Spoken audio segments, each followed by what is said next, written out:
Guys, VAT on going concern. Let's read through the question. It says Seller Limited is a category B VAT vendor.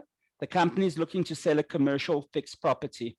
The building was acquired secondhand from a non-vendor for 1,140,000 Rand in the 2013 tax year. The building is used 40% for residential accommodation and 60% as a warehouse. The warehouse was originally used by the company, but since 2017 has been rented out to a third party. Some of the company staff still stay in the residential accommodation. So guys, the fact that everything was done at 14%, okay, originally, you can see here, cost of the building was calculated as follows. Cost 1140, notional input VAT claimed 1140 times 14 over 114 times 60%. The fact that that was done, guys, what's going to happen? Does that mean that we do everything at 14% in our VAT return, or do we do everything at 15% in our VAT return? 15. It's 15%. So guys, you might find assets where they did 14% before. The rule is we're going to use 15% in our VAT return. Okay, so please just bear that in mind if you see that. It says original transfer duty of 91,200 was expensed. It says an offer of 2.3 million has been accepted for the sale of the building from Buyer Pty Limited. The parties have elected to treat the sale as a going concern that is zero rated in terms of section 11(1)(e) of the Act. All the requirements for going concern have been complied with. So guys, I just want to make sure that you guys understand what the requirements are for going concern. So the requirements for going concern are, number one, both parties need to be registered as VAT vendors. So both parties need to be registered as VAT vendors. The second thing, guys, what needs to happen with this is in the contract, it must state that this sale is subject to VAT at a rate of 0%. So it needs to be stated within the contract that this is at a rate of 0%. The other thing that needs to happen, guys, is, and it's something that's in the question and will always form part of the solution, more than 50% of the property must be used for taxable supplies. So guys, for something to be zero rated, okay, more than 50% generally needs to be used for taxable supplies to do the calculation. So guys, you'll see inside the solution, I'm just going to do this. The first thing there, it says the sale of the property may be treated as a going concern as more than 50% of the building is currently rented out as a VATable supply. Okay, so that's normally going to be the first thing that you're actually going to put down inside a solution itself. Okay, and when they give you the 60% in the question, you need to actually comment about it. So all the going concern requirements. It says Buyer Limited has placed the full amount in a trust account, which will be paid across to seller on registration. Property transferred on 15 March 20x21. So guys, what is the rule earlier of payment or registration? But this is in a trust account. It hasn't been paid across yet. Because it's in a trust account and it hasn't been paid across yet, all of the VAT will be on 15 March 2021. It then says buyer will increase the size of the warehouse immediately and only use 25% of the property as residential accommodation. So the seller, guys, it's 60% VAT for the seller, whereas for the buyer, it's going to be 75% VAT. Okay. Now, guys, in the required, the first part of the required says, what are the VAT implications for Seller Pty Limited? So, guys, we're going to need to start with this. So I want to actually just start going through the solution with you. I'd love you to participate with me so that I can go through this with you. Guys, what are we going to say first? Generally, it's more than 50%, so we can treat it as a going concern. What do you think the next thing is for Seller Pty Limited? What do you think, guys? Something about the zero rated. It's zero rated, therefore output VAT will be equal to 0. You guys comfortable with that? Now, what happens, guys, when you claim 60% on an asset and then you sell it. What are you able to do then? Claim the other 40%.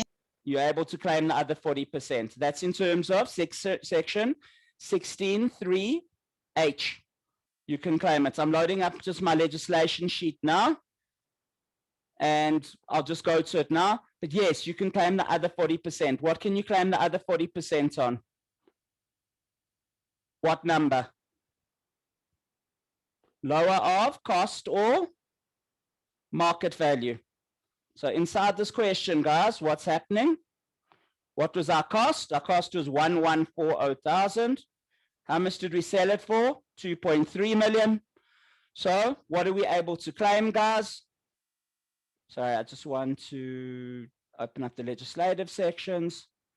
So guys, what are we able to claim? It's in terms of section 16(3)(h). So if you turn to that, section 16(3)(h). So I just want to just find it quickly.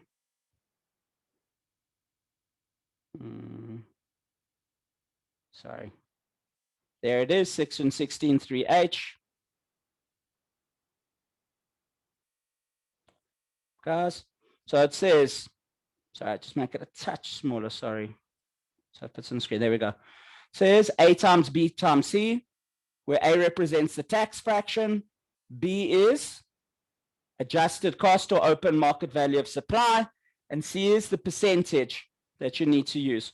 So guys, what are we going to use within the question itself? We are going to have to say it's the lower of the two, 1,140,000 times by 15/115, even though there was 14% originally. Times by, what didn't we claim? We claimed 60% originally. We're going to claim 40% now. So inside the solution, guys, there it is. So they can claim an additional input VAT, how much? 15/115 times the lesser of cost or selling price times by the taxable supplies not yet claimed. And guys, what else do we need to write down? What's missing from the solution? If you're doing a theoretical, if you're doing a discussion question in your exam, what do you need to do? I've done value of supply. What do you always need to do? Time of supply. Time of supply. So they say in the question, it's a category B vendor. Therefore, April VAT return, because the date of the sale is, the registration is 15 March there in the question. Here it is. And it's a category B vendor. So we are going to, there it is, category B vendor. That is even months. February, April, June, August, October, and December. Okay. So that's how you would do for the seller. So most people don't seem to know that even though you charge 0 VAT, you can still claim the input VAT back. And I just wanted to make sure that you guys realized that. Okay, so now we've got to do VAT implications for the buyer. So where do you think is a good place to start for the buyer?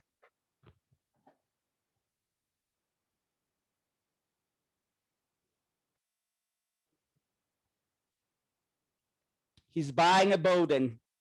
Can he claim input VAT? Yes or no? Yes. No. How much was the output VAT? 0. So how much input can he claim? Nothing. 0. No input VAT. But remember, with going concern sales, inside the question, it says that he is going to use the building 75% for taxable supplies and 25% as residential accommodation. So what are you required to do whenever there's a going concern and the buyer is not 100% VAT vendor?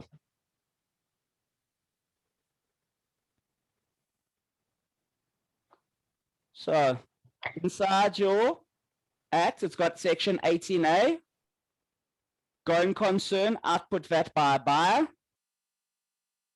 Okay. And you need to highlight everything. Okay. By the way, just as a matter of interest, if they want to ask you the requirements for zero rating for VAT. There they are, section 11(1)(e). You can see capable of self-operation, agreed in writing, disposed of as a going concern, income earning operation, assets necessary for the carrying on of an enterprise are disposed of. Then there's VAT at 0%. So if you ever need to know the requirements for going concern, there they are in section 11(1)(e). Okay.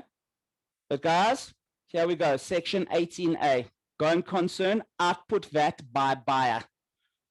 So how does it work, guys? If they buy something and it's zero rated, they're required to use a very similar formula to the one that we've just worked on. So it says the buyer will make a section 18A adjustment to output tax. This is because the building will be partly used for the purpose of making an exempt supply, 25% for residential accommodation. And what's the calculation? It's the exempt portion, 25% times by 2.3 million, gives you 575. And why do I multiply by 15% and not by 15 over 115? Let me say that again. Why do I multiply by 15% and not by 15 over 115? Let me give you a hint. Does the sale include VAT or does the sale have VAT at 0%? Does it include VAT at 15% or does it have VAT at 0%? 0%. Therefore, if it includes VAT at 15, we do times 15 over 115. That's not the case here. It includes VAT at 0%. So how are we going to do it in this question? Times 15%. Okay. So that's what you need to know for going concern. If you do not understand how to do going concern, this is a good example for you to just check to see how you do it. And remember, this is a category A vendor, therefore they can process it in a March VAT period, because for an A category vendor, it's January, March, May, July, September, November. Okay, so that's there.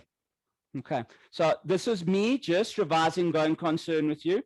You haven't got anything quite as difficult as this inside your assignments.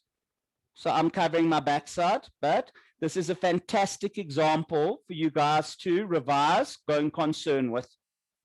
So I just wanted to do it with you.